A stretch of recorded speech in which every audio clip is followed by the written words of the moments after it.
I had a very profound and hyper-real visitation by my guardian angel. I've since named her Angie.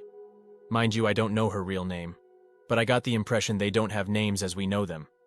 She accepted my referring to her with the name Angie during the encounter instead of a generic term like angel. It started Saturday evening, 2 or 3 weeks ago, in mid-February 2018. I was working to help my sister through some rough spiritual issues that were going on a few months prior to this experience. That Saturday evening before she left, she told me that she felt that she was really going to be okay after talking with me all of that day. I went upstairs to watch a movie but got a strong suggestion to just go to bed early. Following the hunch, I turned off the movie. Then I took some Tylenol for a headache that I felt was coming on. I heard a distinct, soothing female voice tell me, "You're not going to need that tonight." So I put the medicine away and went to bed. When I laid on my pillow, the most beautiful female voice I ever heard came to me again. She said, "I have a small gift for you tonight." At this point, I brushed her off saying, "Yeah, right. What kind of gift can you give to me? I must be extremely tired, because now I'm hearing things and talking to myself." She then responded that she would let me sleep for 4 hours, but that she would be back for me. I agreed, and told her that was fine. I just wanted to sleep, and didn't believe I was actually talking to anyone. It was 8 p.m. at the time, and I fell asleep fast. The strange thing was being aware of her before sleep. As I went to sleep, she was still there in my mind's eye, standing nearby. She was in front of a large gateway filled with gray light with a mist rolling around its edges. She was smiling and watching me. I thought that it was unusual to have a figment of my imagination do that. But, oh well. I was tired and slipped into a gentle darkness. The next thing I saw and felt was my figment of imagination coming back. She reached over and gently grabbed me under my arms while she lifted me out of bed. When this sight sensation happened, I had a wonderful feeling that went through my body and down my spine. I knew something about this dream was different. I felt, what later I can only guess, was unconditional love and other positive feelings or sensations that words cannot convey and that I had never felt before. I told her that I must be having a lucid dream. She smiled and said, "It's not a dream, hun." I then exclaimed, "Sure it is. These are really realistic. I read all about them, but I don't get these too often." She then said again, "You're not dreaming, and when I put you back, you will know it's not a dream." Then another level of heightened awareness came to me in another wave as she held me. I told her, "I must be dead.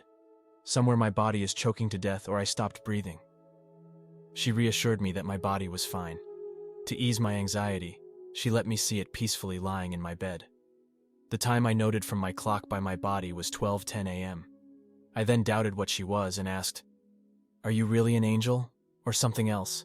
Can you prove to me what you are?" She smiled and told me that this was common from the earthly perspective. There, doubts exist. So, she took my hand and we went to a higher space. As we moved, something even more extraordinary happened. Suddenly I had no doubts. I didn't have any other negative emotions or thoughts because it was not possible to think of such things. All of the laws, rules, and conventions of mankind had vanished. At this point, the word bliss does not convey or come close to explaining what I experienced. She smiled and said that all I was feeling was a small taste of the love he has for me, and all of us.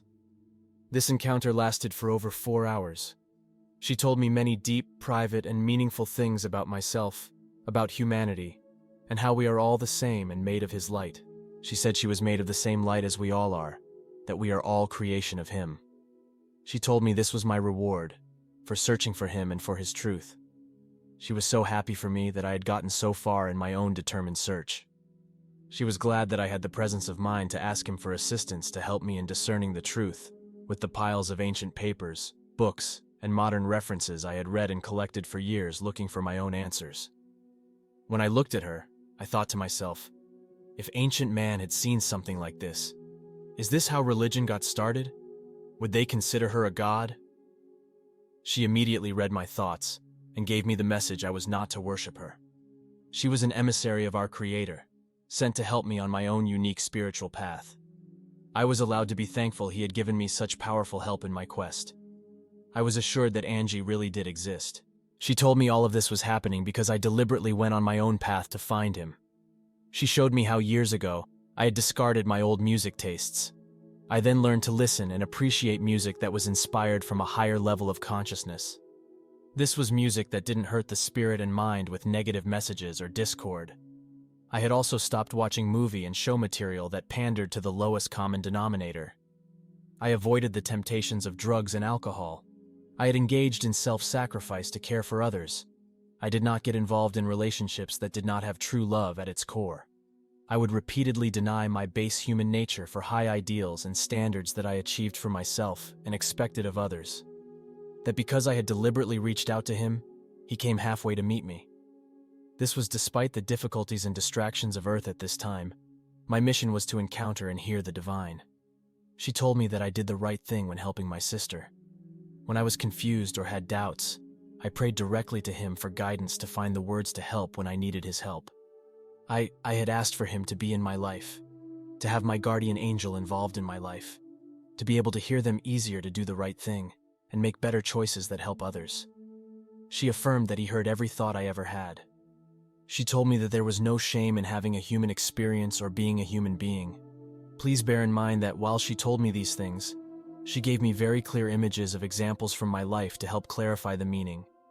She showed me how she was with me from the beginning and how she helped me in childhood when I was frightened or had nightmares, or made difficult moral choices in life. She had shown me all the beings, heroes and archetypes that she was in my dreams over the years to help allay my fears and guide me in a positive direction. At some point I had told her that I did not want to go back. This was more than everything I could imagine or hope to be real. She told me I had to go back. She said that she only had a certain amount of time to show me things, that I was doing important work and was an important part of his plan. I was shown how sad people would be if I left that night. Even the smallest kind gesture to others ripples through to soften hearts. I am where I'm supposed to be with the people I'm supposed to be with. Words and thoughts have power, and that keeping in a positive frame of mind and speaking politely was important, despite being faced with the negativity and ignorance of others. She told me that I was perfect as he saw me. She said that I was too hard on myself many times, when in reality we learn lessons on Earth, and making mistakes was part of the learning process. That this human form was for a specific purpose to interact in this world, to do the jobs and roles he chose us for. All things are for a purpose. From our small perspective, we can't see the end result, but that it was worth it, and something beautiful in the end. Time had no meaning. I could have been there for 1,000 years or 10 minutes. The love was so overwhelming that I had forgotten about material things, or the illusion that time was. I was shown various material objects that I had wanted throughout my life, but that I did not care about any of them while here with her. Someone could have offered a planet for me to rule over, but I did not want it. That love was enough. I could have existed on the love alone. She showed me all the times in my life where someone had hurt me. There were thousands of instances of pain, some long forgotten but now were shown to me in vivid detail. She asked me if I was able to forgive. I was able to forgive them all from the perspective I was seeing it from. She smiled when I forgave everyone, saying that this is the biggest thing one could do to go against their base nature instead of perpetuating pain upon others. Because we are all part of him, we only hurt ourselves when we hurt others. There really was so much more. Most of the encounter and talk took place on a beautiful alien planet. The landscape had with a 500-foot tall tree and an open plains. There was a river and beautiful storm in the background with violet lightning. There were many strange, beautiful plants and insects, the likes I've never seen anywhere. She said we could explore this world someday. It had a thick atmosphere but low gravity. Angie was 15 feet tall, beautiful and stunning to my eyes. Her eye color was gold, and they emitted light like the sunrise. There was not a negative tone to her speech, or to any feelings she expressed, or any negativity to anything I felt. Her speech was far more eloquent than I could ever attempt to imitate. She also emitted a soft, light-glowing hue from behind her.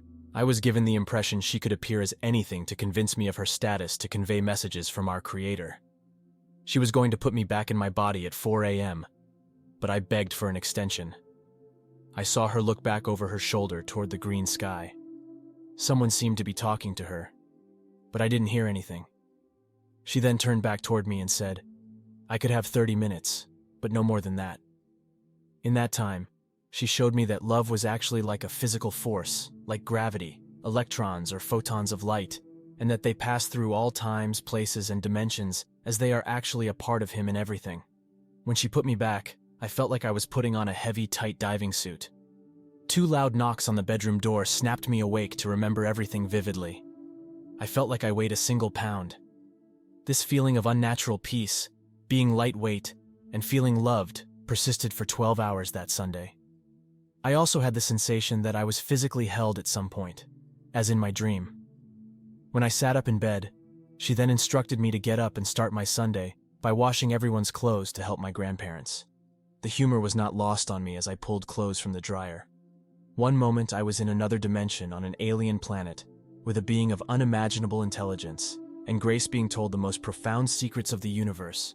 The next minute I was folding boring clothes to put in a boring basket for boring work tomorrow in a mundane world. I got the impression she would visit other times in my future, and that I had made a promise to follow her as my personal teacher to help me get closer to our Creator. That does it for today's video. Let me know what you thought about it in the comment below.